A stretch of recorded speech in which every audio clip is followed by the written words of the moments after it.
welcome to a very special show dedicated to India's women part forces, the 79th Independence Day.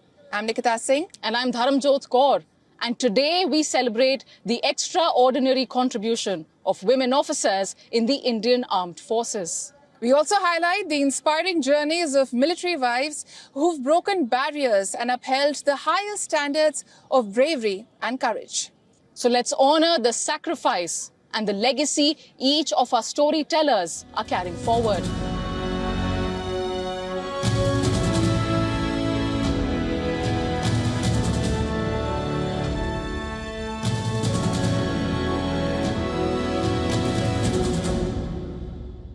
The year 1992 marked a turning point for women in the Indian Armed Forces. The Army, Navy and Air Force started inducting women as Short Service Commission officers. Ever since, women officers have made remarkable strides in the Indian military. Let's take a look at the history and evolving role of women officers in India's armed forces.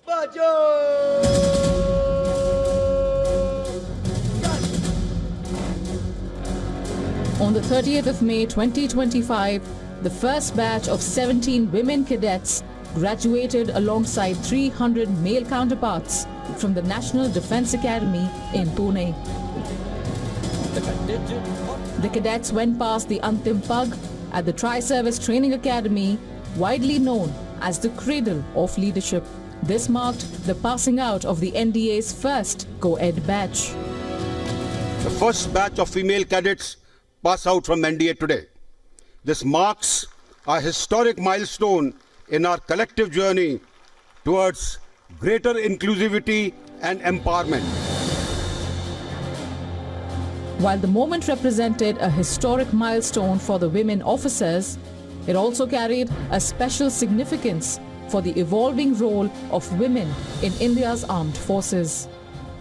This year, on the 79th Independence Day, we look back at the journey of women in the Indian Armed Forces and the future that lies ahead of them.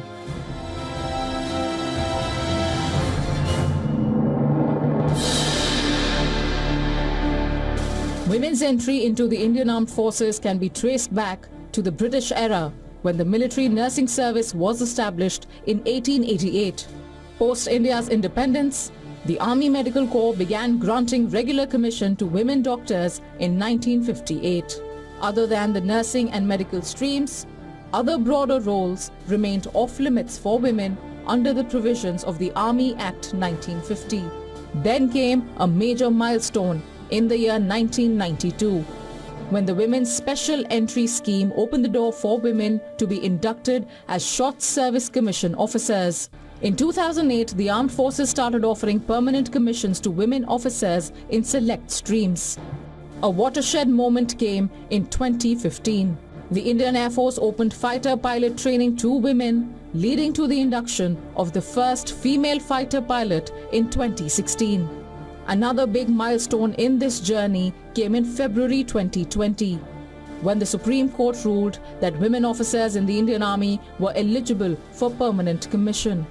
In 2021, the Supreme Court directed the NDA to admit women, and the first batch got admitted in 2022. From policy reforms to breaking barriers, the journey over the past few decades have redefined the role of women in the armed forces. Let's take a look at some trailblazing women who pushed boundaries in the Indian Defence Forces.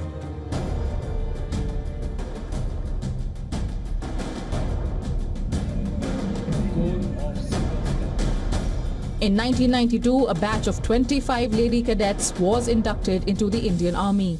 Jingan was enrolled as Lady Cadet number 1 at the Officers Training Academy in Chennai. Priya Jingan's journey began at a time when there were no provisions for women to join the Indian Army. She wrote a brave letter to the then Chief of Army Staff, General Sunit Francis Rodriguez, emphasizing why opening the doors of the Indian Army for women was important. The General's positive response became a turning point in Priya Jingan's life. Upon successful completion of the rigorous training in 1993, Jingan was commissioned as an officer into the Judge Advocate General's Department of the Indian Army. In 2002, Priya Jingan retired as a major, as the first batch of women officers did not have the option to continue beyond 10 years. I had no guidelines, there was no blueprint, there were no senior lady officers to tell you what to do. I was just writing the first chapter as I was going along. There was like no road, and it was just my resolve and my conviction which kept on leading me. However, when I see these young women today leading troops, achieving so much, fighting jet planes and doing all, winning ranks with so much pride, it really fills me with a sense of fulfillment, because I feel somewhere, that the door which I helped just push open has now become so wide that it has allowed generations to go through it.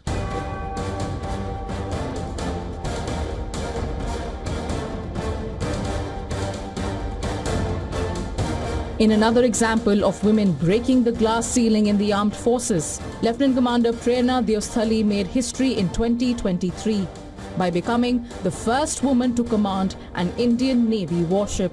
On the 4th of December 2023, the Indian Navy Day, Commander Deosthali assumed command of INS Trincut, a Goa-based fast attack craft of the Indian Navy.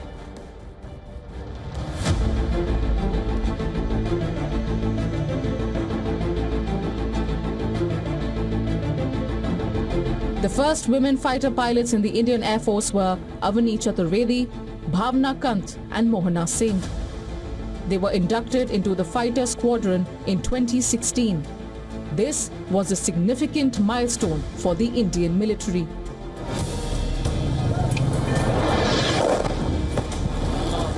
And not so long ago, the world witnessed the rising power of women in India's armed forces, when for the first time in India's history, two women officers, Colonel Sophia Qureshi of the Indian Army and Wing Commander Vyomika Singh of the Indian Air Force, took the lead in delivering the official media briefing on Operation Sindoor. The point of impact in each of the target was a specific building or a group of buildings. The retaliatory military strikes that targeted terror installations in Pakistan. Colonel Sophia Qureshi is a member of the Indian Army Signal Corps, which is widely regarded as the communication backbone of the armed forces. Wing Commander Vyomika Singh has served in multiple high-risk flying operations. Her exemplary service has been rewarded with accolades, including the Signal Officer-in-Chief's Appreciation for her services during flood relief operations in the Northeast. The decision to let women officers Colonel Sophia Qureshi and Wing Commander Vyomika Singh lead the press conference emphasizes the increasing role of women in security, strategy and communication in the Indian Defence Forces.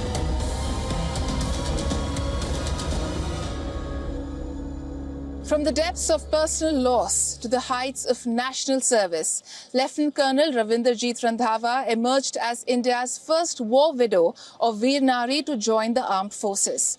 Her journey is one of unwavering resolve. This is a tale of true grit.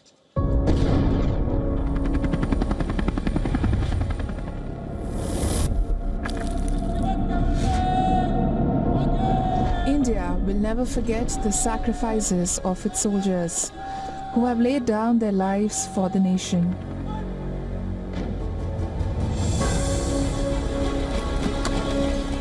Their stories are not short-lived, they are revisited and retold, and the legacy lives on. Veer Nari is a term to honor the widows of martyred soldiers.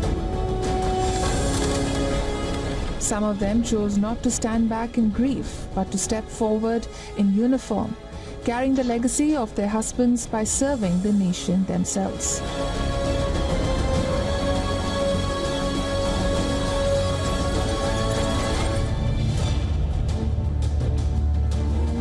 In 1998, India opened the gates of the armed forces to these Veer Naris, the nation's true brave hearts. The induction of Veer Naris in the Indian military is not done out of sympathy. Veer Naris go through rigorous training as any other male officer.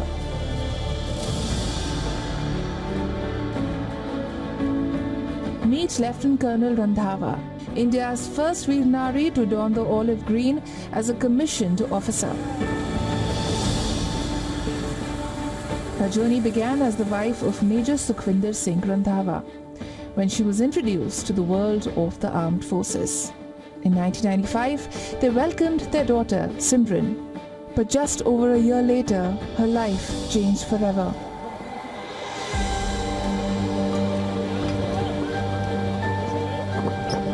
In 1997, Major Sukhwinder breathed his last.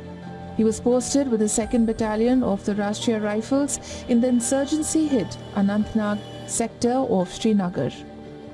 Barely 6 months into his tenure, he made the supreme sacrifice, laying down his life in an encounter with anti-national elements.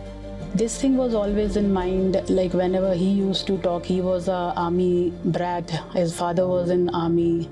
So he always used to say, army is the best thing which one could have, and army is the best place for the kids, to raise your kids. So it was in my mind that I want to be in army and I want to raise my child in army and serve my nation and wear the same uniform which he used to. So I reached Dr. Ranjana Malik. At that time she was President AWA. They have just taken over, Sir has just taken over as chief. With the help of Sir, she could speak to Defense Minister, and rules were made for us that married widows can go to the army. Age was relaxed, child was relaxed, so marital status was relaxed for us. Could you take us through your experience, your journey at OTA Chennai? First day when I entered Officers Training Academy Chennai, that was 21st March, that was my birthday, and our training was supposed to start on 23rd. Mentally, physically, everything, it was very challenging. Mentally, because just few months back only I lost my husband, then leaving my daughter with my sister. She was 1.5 at that time, leaving her alone. That was my mental challenge. And physical, of course, it was very challenging. But thankfully, I'm a sports person. But still, I had a cesarean just 1.5 years back, and then doing this rigorous training. Through the years, Lieutenant Colonel Randhawa and her daughter have built a bond that is both strong and unique. They're more than just a mother-daughter duo. They're close friends, confidants, and partners in adventure. She's the main reason why I know that I can do anything. From marathons to cycling expeditions, I can't even imagine cycling for 6 straight days, but she does all of those things. So her as a person outside of army in itself is just so inspirational. I think my life's biggest achievement is to be known as her daughter.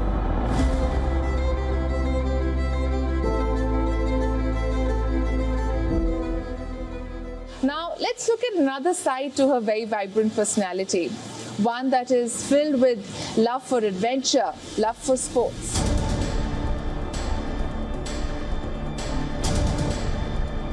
I was always passionate about adventure activities, but Army had enhanced this and giving me more and more opportunities. Because whenever we are posted in different places, we learn different things. Army had given me opportunity in participating cycling rally, bike rally, like we have participated in Nari Shakti Karan bike rally, which started from Delhi to Kargil to celebrate Vijay Diwas in 2023.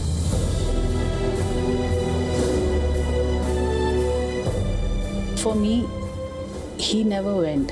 Not only these days, not only these 2 particular days, 26th January or 15th August, every day he makes us proud. And I hope that we, both of us, making him proud too.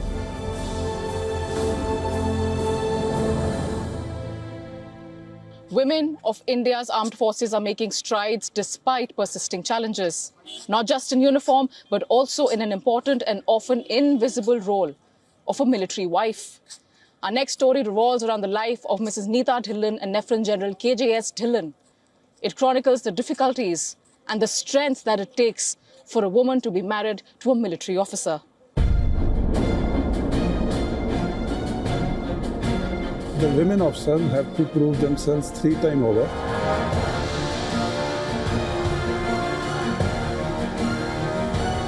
These are the words of retired Lieutenant General KJS Dhillon, who spoke about the role of women in India's armed forces, the changing dynamics and multi-front challenges that women in uniform face even today.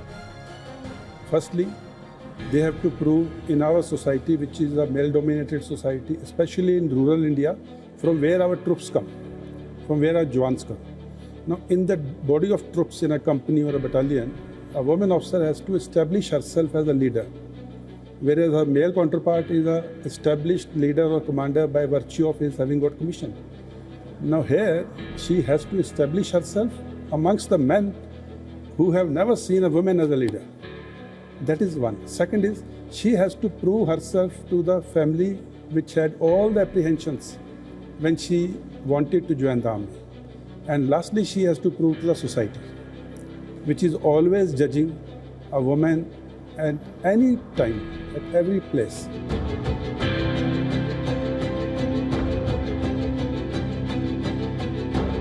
We often hear stories of valor and bravery of the officers of the Indian Armed Forces, but rarely do we hear the stories of the invisible force behind these officers, the military wives, the spouses, who stand as a pillar of strength behind the best that the Indian Armed Forces have to offer.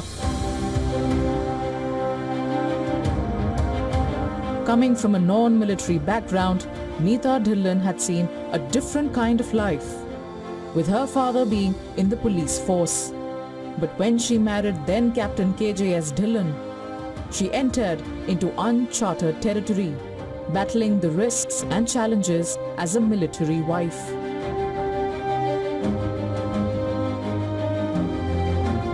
The testing moments came in her life when she was confronted with two separate instances of false news regarding her husband's death while in active duty.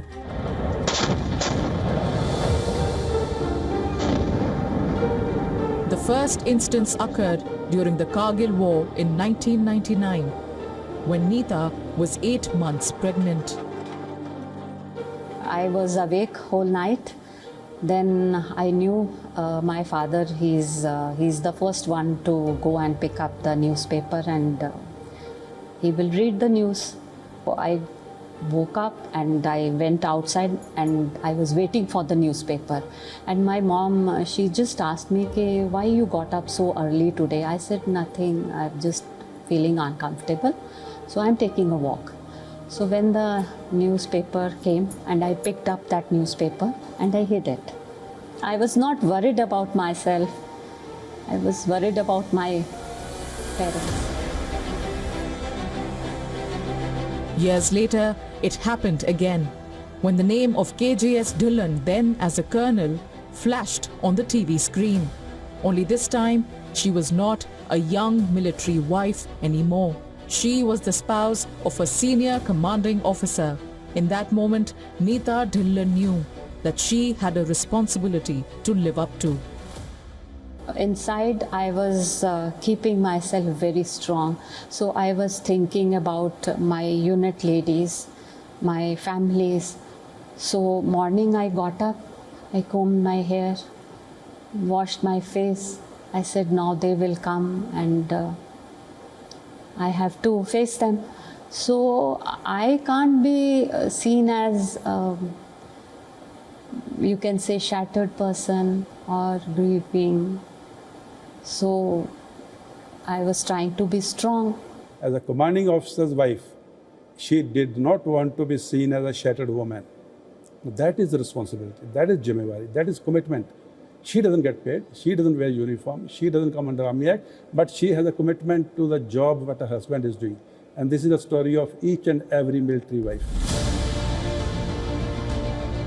For the wife of a military officer, the responsibilities are endless.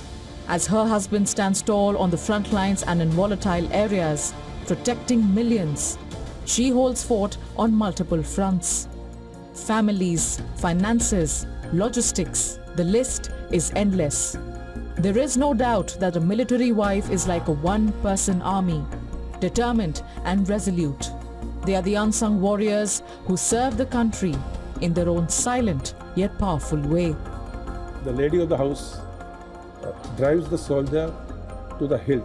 She doesn't complain. You know, they are the builder. They are the force behind the forces.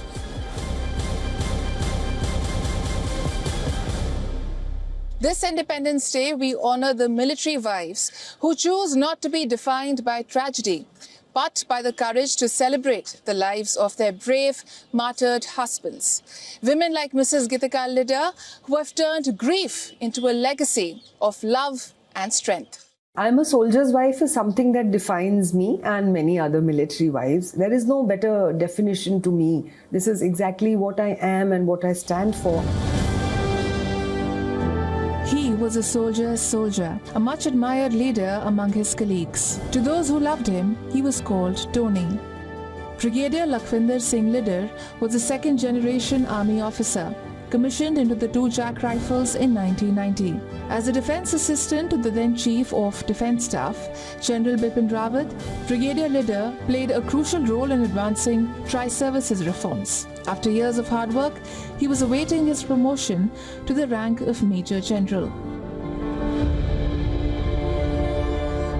However, fate had other plans. On December 8, 2021, Brigadier Lakhvinder Singh Lidder lost his life in one of the biggest air accidents in India in decades. He was aboard a Mi-17V5 helicopter alongside General Bipin Rawat, his wife Madhulika Rawat and 10 other defence personnel. They were en route to an official engagement in Wellington, Tamil Nadu.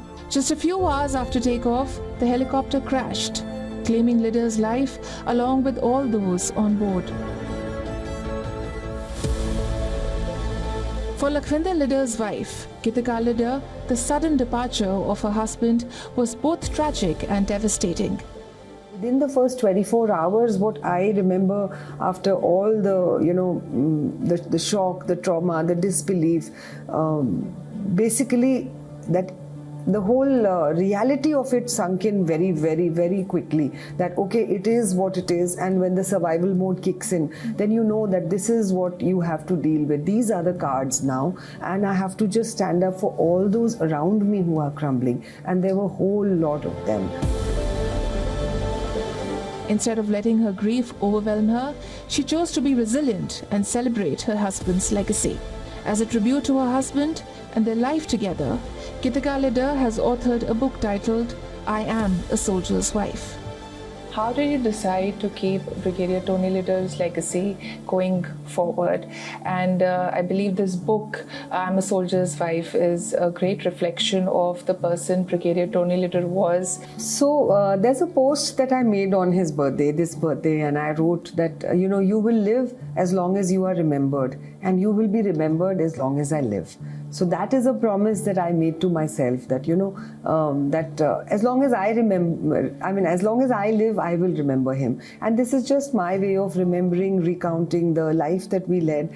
And for me, if I say very clearly, ours is a love marriage, and I knew him for 5-6 years before we got married. I met him when I was very young. I was 17. So, you know, I kind of grew up to him. So everything that I have done or said or been is a reflection of him. It rolls like a love story, and a lot of people will find themselves in it and they will resonate with it. I'm a soldier's wife is something that defines me, but these words were actually spoken after the last rites of my husband, when there was a lot of media around me and I don't even remember what they were asking, and that time I did say that I'm a soldier's wife and we must give him a smiling send-off.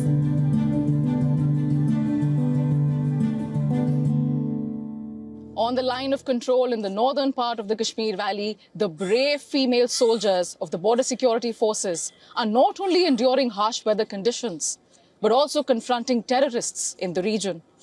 These highly specialized women BSF soldiers are carrying out patrolling on the border along with anti-terror operations. Take a look. In a monumental achievement for the Indian Armed Forces, the Border Security Forces deployed female soldiers to guard the line of control in the northern part of the Kashmir Valley in 2024.